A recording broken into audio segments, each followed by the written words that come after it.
Hi, it's Empress Wanderlust.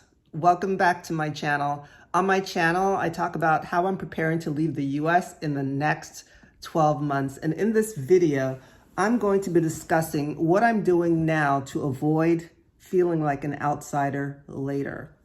When my parents moved to the US in the 1960s, my dad was an accountant and my mom was a nurse. They built a successful life here while keeping their culture very much alive.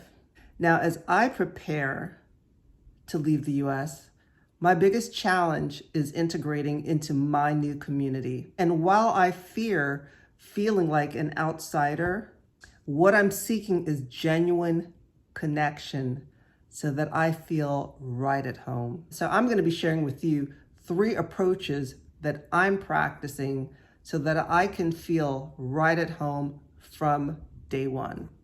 Now, before we get into it, it's important to note that I'm no expert. I'm just a woman sharing her journey who turned the camera on. So let's get into it. Number 1, savoring your environment. So what I'm doing is I set goals. My number 1 goal is to get out of the house every single day.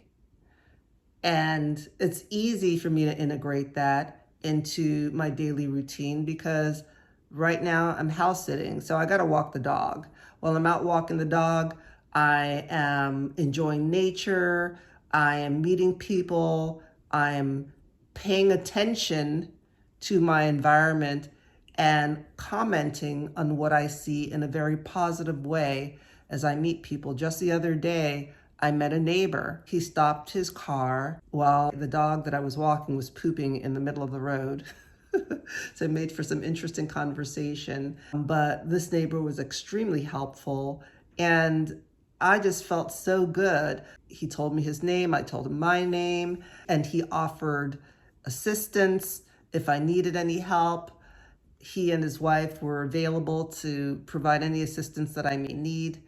And that's something that I wouldn't have experienced if I had been stuck at home.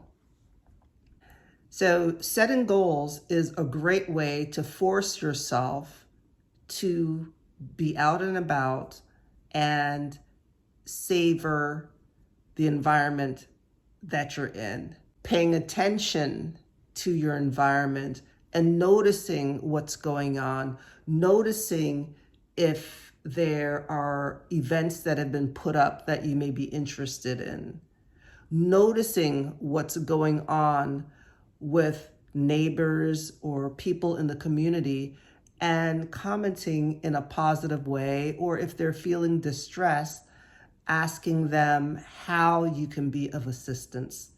That's a great way of connecting with others. Number 2, rediscovering and pursuing passions. I have been having so much fun rediscovering my love for running and cycling and walking in an unfamiliar place. And what do I mean by that? I'm going on these great adventures because I'm discovering new trails that are so beautiful and so different from some of the other trails that I've enjoyed back home. I'm also pursuing new interests like Spanish.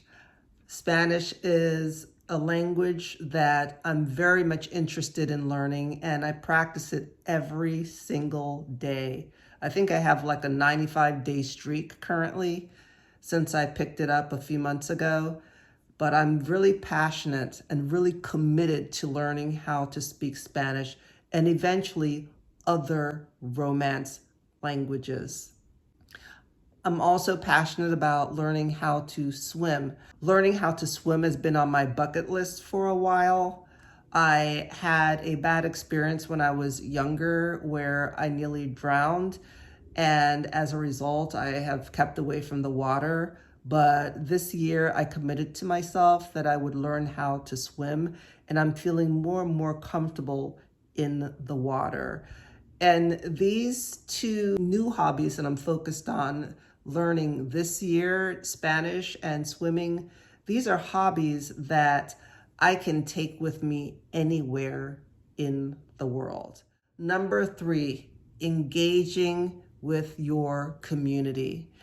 The other 2 approaches that I mentioned are great tools to use to help me further engage in my community.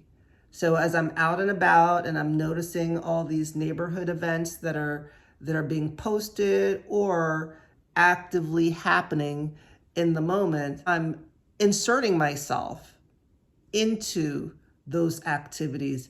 I am initiating conversation with the people that I meet there. I'm making eye contact. I'm actively listening. I'm noticing what's going on, and I give a ready smile. As I'm out and about in the neighborhood and I come across Spanish speakers, I address them in Spanish and they absolutely love it. They absolutely love it. I'll say, hola, ¿cómo estás? They love it. And they ask me follow-up questions in Spanish. This is something that in the past I would never have done. I would never have taken a risk to do that. But I am glad that I did. And my life is the better for it. I feel fully confident that when I move abroad, even though I may not achieve the level of fluency in 12 months that I would prefer to have, I feel confident that I will be an effective communicator when I am abroad. Another way that I'm practicing engaging in my community is contributing to my community. So the talents that I have, I'm making sure that I'm sharing that with others. Now, while I may not be able to share my talent in person with others because I'm moving so frequently from place to place, I'm making sure that I'm contributing to online communities. And I can't wait till I meet some of these people that I have been sharing with online in person. Who you are right now will follow you abroad. So it's important to start building the habits right now so that you belong from day one. That's what I intend to do. Which of these approaches do you feel is most impactful? And how do you feel about putting yourself out there?